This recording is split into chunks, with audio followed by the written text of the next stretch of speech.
السلام عليكم ورحمة الله وبركاته. بسم الله الرحمن الرحيم. هنعمل النهاردة صينية جمبري في الفرن. الصينية دي مكونة من ايه؟ المكون الأساسي الجمبري، معايا بصل، معايا طماطم، معايا فلفل أخضر، معايا عصير طماطم، معلقة صلصة، البهارات اللي بحطها كزبرة، كمون، ملح، فلفل أسمر، معايا معلقتين هريسة فلفل أحمر، ومعايا معلقتين سمنة بلدي. هنبدأ. بسم الله الرحمن الرحيم. بسم الله الرحمن الرحيم، صلى على رسول الله. هنبدأ نحط البصل، هنحط الفلفل، هنحط الطماطم، دي معلقة توم مهروس مع فلفل أحمر. تمام. هفضل أقلب في المحتويات دي.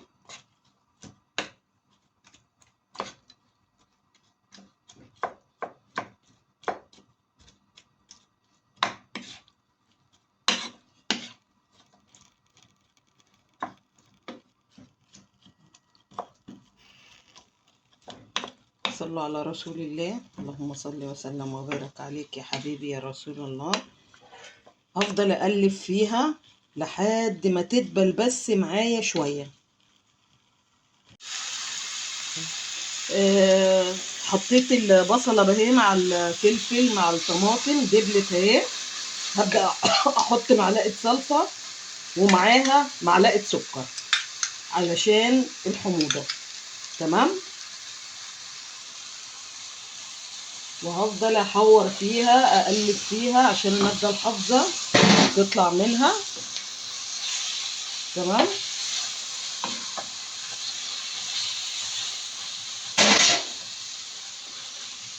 واروح نازله بنص كوبايه صلصه، نص كوبايه طماطم.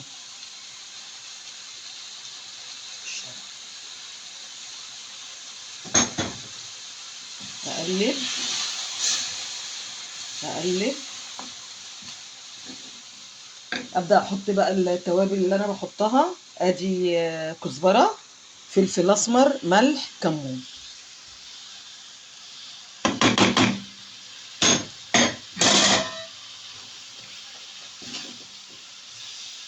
قلبت كل المحتويات ده كده. انزل بالجمبري. الجمبري ده اللي انا كنت نضفته معاكم، شلت منه كيس الرمل ونضفته معاكم. بسم الله الرحمن الرحيم.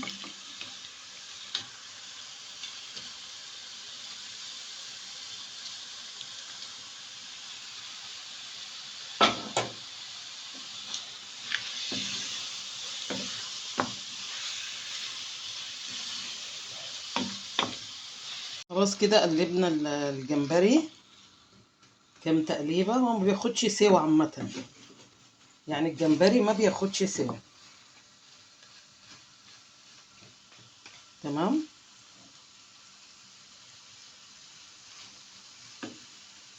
هحط له كوبايه الا ربع ميه مغليه.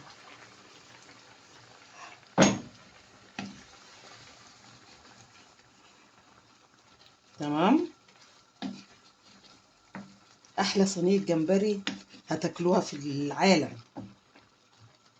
بسيطه وطريقتها بسيطه، توابلها بسيطه، فيهاش اي افتكاسات. حاجه كده بألف هنا هنا هنا هنا وشفا. رائعه. خلاص. خلاص كده هبدأ احطها في الصينيه اللي انا هحطها فيها في الفرن.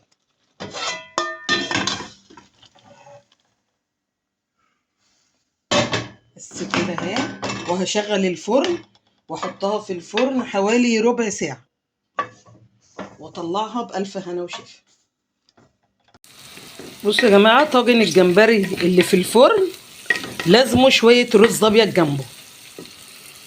الرز غسلته وحطيت 4 معالق زيت وبحوره كده في الزيت. انا بعمله بزيت، انا عملته قبل كده معاكم مع صينية السمك. بس بفضل احوره كده وبعدين اشربه بالميه. صلوا على رسول الله. وده كان الشكل النهائي لصينية الجمبري في الفرن. عملت الصينية وعملت معاها رز ابيض وعملت معاها سلطة خضراء. ادي اهو، بسم الله الرحمن الرحيم. حاجة بقى مش عايزة اقول لكم على الجمال، على الجمال والحلاوة. ريحة فظيعة وطعم خطير.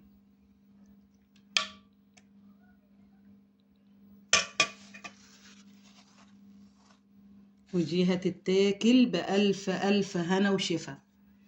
كنتم مع عزة عواد من مطبخ عزة عواد. ما تنسونيش في اللايك والشير. والسلام عليكم ورحمة الله وبركاته.